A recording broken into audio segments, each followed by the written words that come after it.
जितने exit polls हैं सब गलत नहीं निकले। मुझे दुख के साथ कहना पड़ रहा है, सब झूठे साबित हुए। अयोध्या पिता कैसे देखते हैं? अयोध्या वो बड़ा समझ में नहीं आ रहा मुझे ऐसा कैसे हुआ करके। अभी हम उसके विषय में बाद में बात करेंगे। भगवान बड़ी फुर्सत से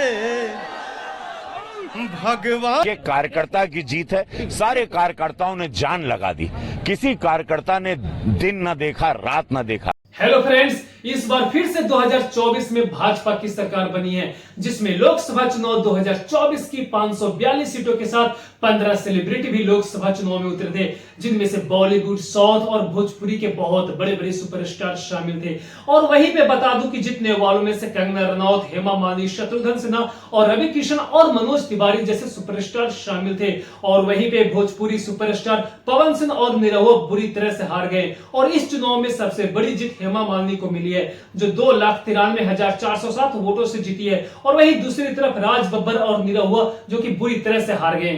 तो आइए एक नजर डालते हैं इन बॉलीवुड सेलिब्रिटी कैंडिडेट्स की ओर, उनकी हार जीत के नतीजों पे। तो हमारे लिस्ट में पहले नंबर पे आती है बॉलीवुड की ड्रीम गर्ल हेमा मालिनी। हेमा मालिनी को उत्तर प्रदेश की मथुरा सीट से भाजपा का टिकट मिला था। उनके सामने कांग्रेस नेता मुकेश धनगर थे। वही मथुरा से हेमा मालिनी ने इस बार लगाई है जीत की हैट्रिक, जिसमें बीजेपी ने यहां दर्ज की बहुत बड़ी जीत। और यहां दूसरे चरण में 26 अप्रैल को मतदान हुआ था और मथुरा लोकसभा क्षेत्र से इस बार 15 उम्मीदवार मैदान में खड़े हुए थे। हेमा मालिनी ने 5,10,064 वोट हासिल किया था और उन्होंने कांग्रेस प्रत्याशी को 2,93,407 वोटों के अंतर से मात दी। वही कांग्रेस के प्रत्याशी मुकेश धनगर को 2,16,657 वोट ही हासिल हो पाया इस बार। और अब दूसरे नंबर पे बात करने जा रहा हूं बॉलीवुड के शॉटगन कहे जाने वाले शत्रुघ्न सिन्हा की। शत्रुघ्न सिन्हा ने टीएमसी से साल 2022 में आसनसोल सीट से उपचुनाव लड़कर भाजपा प्रत्याशी अग्निमित्रा पॉल को हराया था। और इसके बाद वो लोकसभा चुनाव 2024 में आसनसोल सीट से चुनाव लड़े रहे थे। और इसके साथ साथ उन्होंने फिर अपना दबदबा बना लिया और उन्होंने पश्चिम बंगाल के आसनसोल सीट पर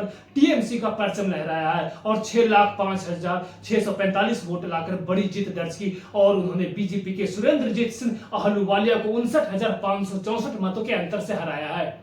और अब तीसरे नंबर पे बात करने जा रहा हूं बॉलीवुड की एक्ट्रेस कंगना रनौत की। हिमाचल प्रदेश के मंडी से बीजेपी के टिकट पर चुनाव लड़कर अपनी राजनीतिक शुरुआत करने वाली कंगना रनौत ने कांग्रेस पार्टी के विक्रमादित्य सिंह के खिलाफ 74,755 वोटों से जीत हासिल की। और वहीं कंगना ने मंडी के अपने सारे दोस्तों और फैंस को जीत का धन्यवाद दिया और साथ में अपनी जीत का श्रेय नरेंद्र मोदी को दिया। वहीं कंगना को 5,37,022 वोट मिले थे और कांग्रेस के विक्रमादित्य सिंह को 4,62,267 वोट मिले।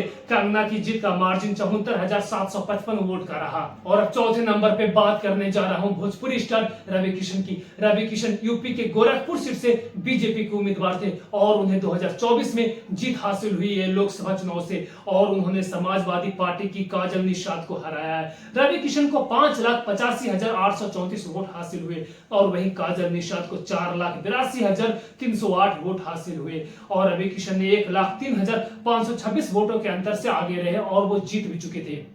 और अब पांचवें नंबर पे बात करने जा रहा हूं भोजपुरी के दिग्गज सितारे और नेता मनोज तिवारी की। मनोज तिवारी नॉर्थ ईस्ट दिल्ली से तीसरी बार बीजेपी के टिकट पर चुनावी मैदान में थे। उनका मुकाबला कांग्रेस के बड़े उम्मीदवार कन्हैया कुमार से था। मनोज तिवारी ने कन्हैया कुमार को लोकसभा चुनाव 2024 में मात दी है। मनोज तिवारी को 8,24,451 वोट मिले थे और कन्हैया कुमार को 6,85,672 वोट मिले थे। वही मनोज तिवारी ने कांग्रेस के कन्हैया कुमार को 1,38,778 वोटों के अंतर से हराया है। और अब छठे नंबर पे बात करने जा रहा हूं रामायण के राम यानी अरुण गोविल की। अरुण गोविल को भी लोकसभा चुनाव 2024 में जीत हासिल हुई है। अरुण गोविल यूपी के मेरठ सीट से बीजेपी के उम्मीदवार थे। उन्होंने समाजवादी पार्टी की प्रत्याशी सुनीता वर्मा को हराया है। अरुण गोविल को 5,46,469 वोट हासिल हुए थे। वहीं सुनीता वर्मा को 5,35,884 वोट मिले थे। अरुण गोविल ने 10,585 वोटों के अंतर से जीत हासिल की है। और अब सातवें नंबर पे बात करने जा रहा हूं भोजपुरी के पावर स्टार कहे जाने वाले पवन सिंह की। पवन सिंह ने भी 2024 के लोकसभा चुनाव में अपनी किस्मत आजमाई और वो हार गए। पवन सिंह ने काराकाट लोकसभा सीट से उन्होंने निर्दलीय चुनाव लड़ा था। बिहार की काराकाट लोकसभा सीट पर मुकाबला त्रिकोणीय था। एनडीए से उपेंद्र कुशवाहा ने चुनाव लड़ा, तो वहीं इंडिया गठबंधन से सीपीआई एमएल के राजा राम सिंह मैदान में उतरे थे। हालांकि यहां से राजा राम सिंह जीत गए। राजा राम सिंह को 3,18,730 वोट प्राप्त हुए। वहीं पवन सिंह दूसरे नंबर पर रहे, उन्हें 2,26,474 वोट प्राप्त हुए। वहीं उपेंद्र कुशवाहा तीसरे नंबर पर रहे। और अब 8वें नंबर पे बात करने जा रहा हूं भोजपुरी के सुपरस्टार दिनेश लाल यादव यानी निरहुआ की। यूपी की आजमगढ़ सीट पर सपा के धर्मेंद्र यादव को 1,61,000 मतों से जीत मिली है। यहां पर बीजेपी की ओर से दिनेश लाल यादव यानी निरहुआ मैदान में उतरे थे। इन दोनों के अलावा यहां कुल 9 उम्मीदवार और भी मैदान में उतरे थे। उत्तर प्रदेश की चर्चित सीटों में आजमगढ़ के सपा के धर्मेंद्र यादव को जीत मिली है। यादव ने बीजेपी की ओर से मैदान में उतरे निरहुआ को कुल 1,61,035 वोटों से हराया। यहां मायावती की पार्टी बीएसपी ने मशहूद अहमद को टिकट दिया था। और अब 9वें नंबर पे बात करने जा रहा हूं साउथ सुपरस्टार पवन कल्याण की। आंध्र प्रदेश के विधानसभा चुनाव में साउथ सुपरस्टार पवन कल्याण ने जीत हासिल कर ली है। आंध्र प्रदेश में पवन कल्याण की पार्टी जनसेना बीजेपी के साथ गठबंधन में चुनाव लड़ रही थी। जनसेना पार्टी ने एनडीए के साथ मिलकर राज्य की 21 सीटों पर अपने उम्मीदवार उतारी है। और वहीं जीत के बाद बाकी के स्टार्स ने जीत की बधाई दी, जिनमें से प्रभास, अल्लू अर्जुन और काफी बड़े बड़े सेलिब्रिटी शामिल थे। और अब 10वें नंबर पे बात करने जा रहा हूं साउथ सुपरस्टार नंदमूरी बालकृष्ण की। नंदमूरी बालकृष्ण ने भी आंध्र प्रदेश के विधानसभा चुनाव में हिंदूपुर विधानसभा क्षेत्र में जीत की हैट्रिक मारी है। इस बार उन्होंने बाईएसआर कांग्रेस पार्टी बाईएसआर सीपी की उम्मीदवार टीएन दीपिका के खिलाफ 31,602 वोटों से जीत हासिल की है।